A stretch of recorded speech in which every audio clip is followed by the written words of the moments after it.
పేరు మొహమ్మద్ జియావుల్ హక్, ముస్లిం federation of Andhra Pradesh రాష్ట్ర అధ్యక్షుడిని. ఏదైతే కేంద్ర ప్రభుత్వం ప్రవేశపెట్టిన వక్ఫ్ బోర్డ్ చట్టం సవరణ బిల్లుని కేంద్ర ప్రభుత్వం తక్షణమే ఉపసంహరించుకోవాలి. ఈరోజు దేశంలో 9,40,40,000 ఎకరాలు వక్ఫ్ బోర్డ్కి భూములు ఉన్నాయి. దాని విలువ సుమారు కొన్ని లక్షల కోట్లు విలువ చేసే భూములు. అలాంటి భూములను ఈరోజు కేంద్ర ప్రభుత్వం చేజిక్కించుకోవాలని, ముస్లిం మైనార్టీల బిడ్డల యొక్క భవిష్యత్తును నాశనం చేసేదానికి మాత్రమే అని ఈరోజు తెలియజేస్తున్నాం. వక్ఫ్ బోర్డులో ఉన్న భూములు సగానికి పైగా అన్యాక్రాంతం అయిపోయి కబ్జాకోరుల్లో వాళ్ళ చేతుల్లో చేజిక్కుంటే గత 30 సంవత్సరాల నుంచి ఎన్నో పోరాటాలు చేస్తున్నా కూడా ఆ భూముల్లో ఈరోజు దాకా కూడా ఒక్క అంకణం కూడా తిరిగి తీసుకోలేకపోయాం.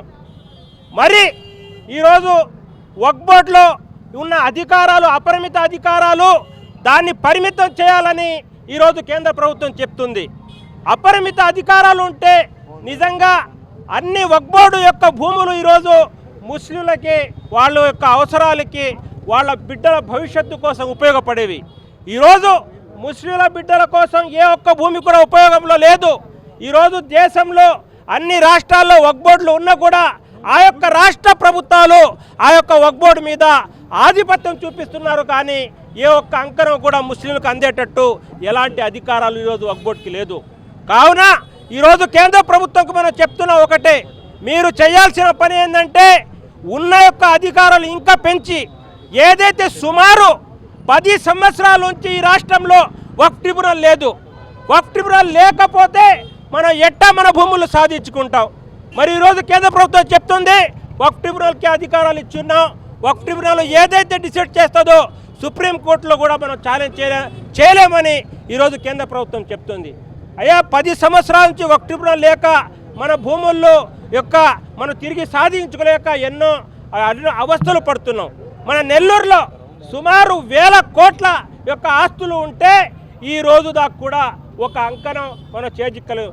నిజంగా వక్ఫ్ బోర్డులో ఉన్న భూముల్లో నుంచి వచ్చే యొక్క ఆదాయం ఒక వక్ఫ్ బోర్డుకి వచ్చి ఉంటే ఈరోజు మసీదులు కమిటీలు అందరూ ఈరోజు కలెక్టర్ కార్యాలయం చుట్టూ తిరుగుతున్నారు. కేవలం ప్రభుత్వం ఇచ్చే యొక్క 15,000 డబ్బుల కోసం తేడా వస్తున్నాయి. నిజంగా ఈరోజు దేశంలో ఉండే వక్ఫ్ బోర్డు భూములు అన్నీ కూడా మన ఆధీనంలో వస్తే వాటి వల్ల వచ్చే యొక్క ఆదాయం నిజంగా మన ముస్లింలకే వాళ్ళ మీద ఖర్చు పెడితే ఈ దేశంలో ఒక్క ముస్లిం కూడా పేదవాడు ఉండరని చెప్తున్నాం. కావున దయచేసి ఈ వక్ఫ్ బోర్డు సవరణ చట్ట బిల్లుని తక్షణమే ఉపసంహరించుకోవాలని ఆవాస్ కమిటీ ఆధ్వర్యంలో డిమాండ్ చేస్తున్నాం.